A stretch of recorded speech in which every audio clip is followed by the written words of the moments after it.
Hey, it's Jeff from Detrailers. So this is a dual line hot water setup we just completed. I'm going to kind of run through the main points about the trailer. I'll try and cover everything. There might be some stuff I left out, but you'll always be able to get a hold of me if you have any questions going forward. So working from the front to the back, on this one we did our new Bulldog style hitch coupler. They're a little different than most other hitches, so I'll just run you through real quick how to undo it. But there's always this pin that locks it.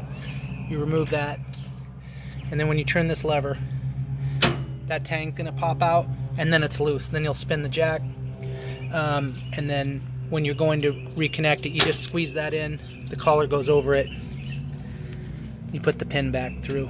These are great. These are going to be standard equipment on all trailers going forward. And easiest way to get the jack up and down is put your finger right here and spin it like this. If you try and hold the handle, it takes forever. So basically I just spin them right here, and they go up, go down, up or down. As far as the storage box goes, it's dual locking. The buttons are on the side to open it, and these take a key so you can lock them. The keys are right in here in the right there storage box. This is just the manual, some O-rings, some of the drain hoses, and the chemical injection hose. There's another chemical injection hose that's on the trailer right now. We'll go through that. This is the X-Jet in here for the soft wash. This trailer is set up to do chemical injection and soft wash, and we'll go through that here shortly. We did a ladder rack on this one. It'll hold a 12-foot ladder right there. And then walking around the trailer, we did custom black tanks on this one, custom wheels, and then dual hose reels at the back. There's the one chemical injector line. We'll go through that in a minute.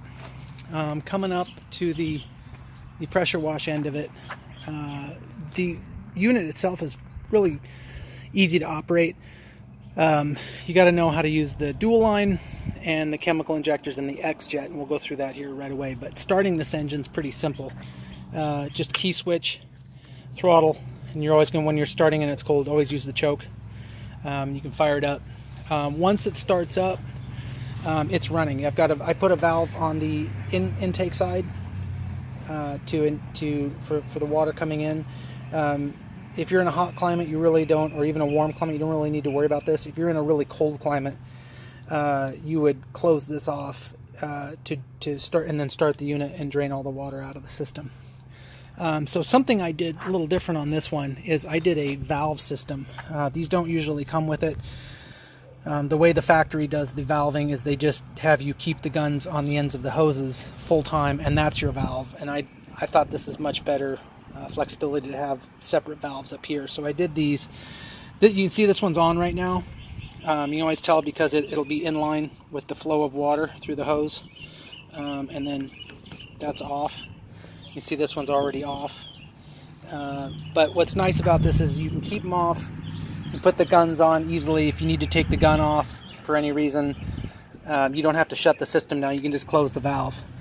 So anyway, these are, we keep these off. I usually, what I do is I'll start it with both the valves off, connect whichever gun I'm using, and then turn it on. And the way to tell which valve controls what hose line, what I did was the farthest away valve, you see this one's all the way at the front of the trailer, farthest away valve is the farthest away reel, which means it's that one, the driver's side hose reel. And of course, conversely, the closer valve is the closer reel to you as you stand here. But as far as operation on it, once you start it and have it running, it's cold water, obviously, and when you need heat, you just click on the switch right here, and that'll fire up the burner. You can adjust the burner from off to, this one goes pretty hot. I think it goes up to about 230 degrees. Right now I have it on the off setup, but you can adjust your heat. And always try and remember to turn this off if you can remember it. The quick connect tips up here are the 8 gallon a minute tips. They are for single line operations. So if you're just using one line and you want 8 gallons a minute, you can use one of these tips. If you're using dual line, there are 2 tips inside the box that are 4 gallon a minute, and you're going to put those on each gun, and then you're running each side 4 gallon a minute.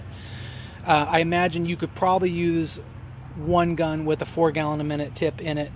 If you didn't want to use the 8 gallon a minute tips, should be fine. I don't see any reason why it wouldn't. So that's really all you need to keep in mind about the operation, is just the valving, what controls what. Always make sure that you put the proper fuel in it. Black is diesel. Black is fuel. Green is diesel. Do not get those mixed up. It says on the cap, diesel fuel, but sometimes going quickly, you do not want to mix those up. I also did an oversized screw-in filter for the inlet. If you ever stop getting water flow for any reason, this is the first thing to check. You just unscrew this. There's a screen in there. Clean it out. Put it back together. That'll always filter all sorts of contaminants coming into your fresh water supply. So a couple other things to go over is the chemical injectors and the X-Jet. So the chemical injectors, a chemical injector is rule of thumb anywhere from 10 to 20 to 1 dilution rate. So a lot thinner than your X-Jet. This would be good if you're doing vinyl siding, or if you're just, let's say you're injecting a chemical to do a vehicle, maybe doing fences, something where you didn't need a strong concentration of chemical or SH. You would use your chemical injectors back here. The way they work, and you might not want to keep these hoses on here. You could just leave, put them on there as you need them. But the way they work is you drop that into your chemical, and the way they are activated is by turning this on the gun. And what that does, that lowers the pressure in the line, and then it opens that valve to your chemical injector. And then the soap will flow out of, let's see, soap will flow out of that side right there.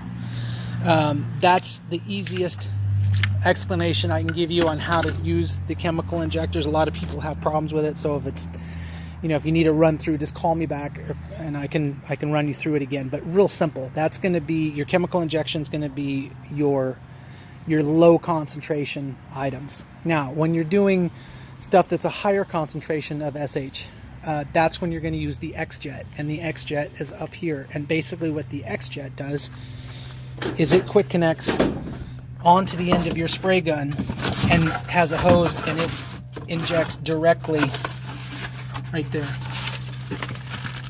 Here's the tip. That will inject, so this goes into your, this nub goes into your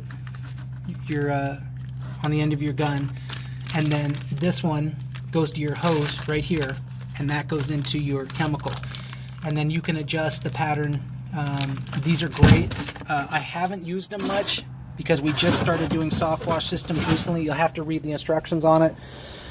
A lot of info on YouTube about the X-Jets. They're great, but anything you're going to need a strong dilution of SH or chemical, you're going to use that X-Jet.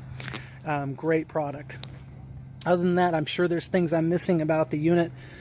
I try and be as available as possible. So if you get it and you need to run through, just call anytime. You can call on the toll-free, or you can call my direct line. Here's the toll-free. And I can walk you through it.